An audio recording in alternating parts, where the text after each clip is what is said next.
তাণ্ডব সিনেমাটি YouTube, Telegram, Facebook এবং বিভিন্ন লিঙ্কে পাইরেসির মাধ্যমে প্রকাশ করেছে। আমরা যে এজাহার নামীয় তিনজন আসামি, তিনজনকেই আমরা গ্রেপ্তার করতে সক্ষম হই।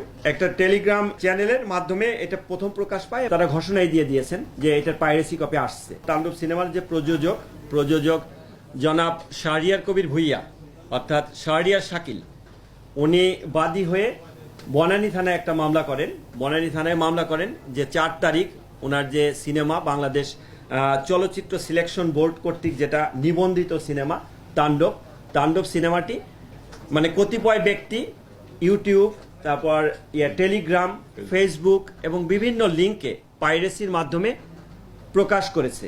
সেক্ষেত্রে তার কিছু এইচডি ভিডিও এবং কিছু আংশিক ক্লিপ এই বিভিন্ন জায়গায় পাইরেসি করে যখন প্রচার করে, এই সংক্রান্তে তিনি 3 জনকে বাই নেমে এবং কিছু অজ্ঞাতনামা আসামি দিয়ে বিভিন্ন লিঙ্ক উল্লেখ করে একটি মামলা দায়ের করেন।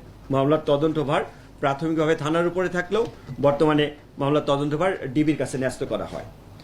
তা এটার পরপরই আমরা যখন কার্যক্রম শুরু করি, কার্যক্রমের পরে আমরা যে এজাহার নামীয় 3 জন আসামি, 3 জনকেই আমরা গ্রেপ্তার করতে সক্ষম হই। যে 3 জন হচ্ছে টিপু সুলতান, সাদি সাদ ওরফে সাগর, যিনি সিনেটিক অনলাইন পোর্টালের মালিক, এবং আরেকজন সাজেতুল ইসলাম।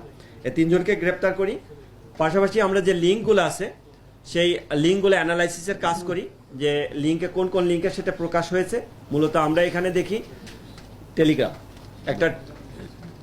একটা টেলিগ্রাম চ্যানেলের মাধ্যমে এটা প্রথম প্রকাশ পায়, এবং সেটির মূলত কে কন্ট্রোল করে বা কারা করে সেটার ব্যাপারে আমরা আমাদের যে ডেডিকেটেড টিম আছে ডিবি সাইবার ইউনিট কাজ করছে। আমরা আশাবাদী যে চ্যানেলগুলো থেকে এটা প্রকাশ হয়েছে, পাইরেসি করেছে, সেই চ্যানেলগুলোর মূল হোতাকে এবং কে কন্ট্রোল করে সেগুলো আমরা বের করতে পারবো, এবং এর সাথে অন্য যারা সংশ্লিষ্ট আছে তাদেরকেও আমরা আইনের আওতায় আনতে পারবো। ধন্যবাদ।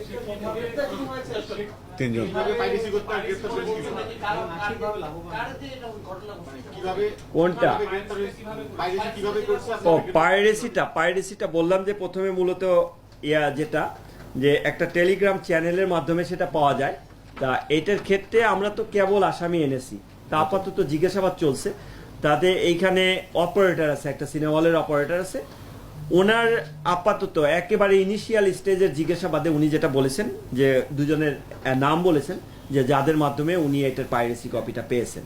তা ওইটার ব্যাপারেও যাচাই বাছাই চলছে। যাচাই বাছাই চলে তাদের অবস্থান শনাক্ত করে এবং তাদের সামাজিক যোগাযোগ মাধ্যমে যে বিভিন্ন ইয়াগুলো আছে, ওই আপনার লিঙ্কগুলো আছে, সেগুলো যাচাই বাছাই করে তাদেরকে আইনের আওতায় আনা হবে তাদের সংশ্লিষ্টতা থাকলে।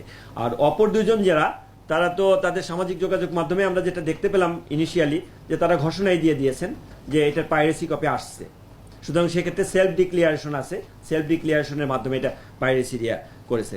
তা পাইরেসি আসলে এটা একটা অপরাধ, যে অপরাধের কারণে এটা আমরা খুব সিরিয়াসলি নিয়েছি, এবং এটার সাথে অন্য যারা সংশ্লিষ্টতা যাদেরকে পাবো তাদেরকেও আমরা আইনের আওতায় নিয়ে আসবো।